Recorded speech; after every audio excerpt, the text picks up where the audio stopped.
আজকের ভিডিওর মূল আলোচ্য বিষয় ভিডিও তৈরি করার জন্য নতুন যে টপিকগুলো কোথায় খুঁজে পাবেন এসব বিষয় নিয়ে আপনাদের কিছু পরামর্শ দেব। অবশ্যই আপনারা ভিডিওটি কোনো প্রায় স্কিপ না করে শেষ পর্যন্ত কন্টিনিউ করবেন। বিশেষ করে যারা নতুন ইউজার আছেন তাদের জন্য বিষয়টা আরও হেল্পফুল হবে, কারণ প্রথম অবস্থায় পেজে যারা কাজ করেন, দীর্ঘদিন যারা কাজ করতেছেন, দেখা গেছে একই ক্যাটাগরির ভিডিও তৈরি করতে করতে আপনি যখন একঘেয়েমি হয়ে যাবেন, তখন দেখা গেছে আপনি ভিডিও তৈরি করার মতন কোনো টপিক খুঁজে পাবেন। সেক্ষেত্রে আপনার করণীয় কী? তাই আপনাদেরকে সাজেস্ট করব, আপনি যে ক্যাটাগরিতে ভিডিও তৈরি করেন আপনি রেগুলার চেষ্টা করবেন ওই একই ক্যাটাগরির আরও 8-10টা পেজে ভিজিট করে তাদের ভিডিওগুলো দেখবেন। তাদের ভিডিওগুলো দেখলে বা তাদের টপিকগুলো আপনি যদি ফলো করেন, তাহলে দেখা গেছে আপনার মাথায় কিন্তু একটা আইডিয়া চলে আসবে নতুন ভিডিও আপলোড করার বা নতুন যে টপিকগুলো তৈরি করবেন, ওই রকম একটা মাথায় আপনার আইডিয়া কিন্তু চলে আসবে।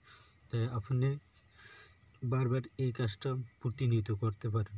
আপনি পেজ চালানোর পাশাপাশি আপনার টাইম লাইনে যেসব ভিডিওগুলো আসবে ওই সব ভিডিওগুলো আপনি ফলো করুন, ওগুলো দেখবেন, দেখার চেষ্টা করুন। দেখলে হবে কি আপনার মাথায় কিন্তু কিছু না কিছু একটা আইডিয়া চলে আসবে ভিডিও তৈরি করার মতো।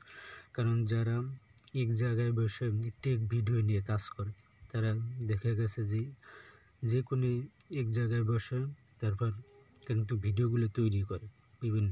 তারা বেশিরভাগই দেখা গেছে অনলাইন প্ল্যাটফর্মে নিয়মিত কিন্তু অন্যের ভিডিওগুলো বেশি ফলো করে বা তাদের ভিডিওগুলো দেখে বা গঠনগুলো কমেন্ট করে।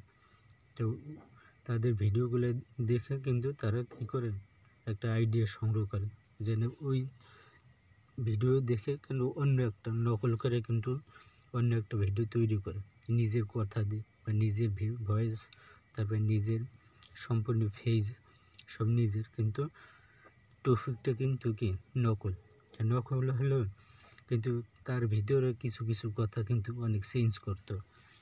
সব যদি মনে করেন যে তার কথার সাথে আপনার কথার সাথে সব কিছু যদি মিলে যায় তাহলে কিন্তু আপনার সমস্যা।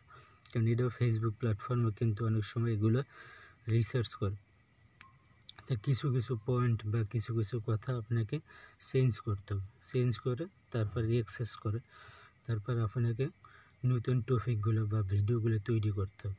এভাবে যদি করতে পারেন তাহলে আশা করি ফেসবুক আপনার সমস্যা কিন্তু ধরতে পারবেন, যেহেতু আপনার কণ্ঠ এবং আপনার ফেস দুটোই আপনার নিজের, কিন্তু টপিক যেহেতু কিছুটা আপনার পরিবর্তন করতে হবে।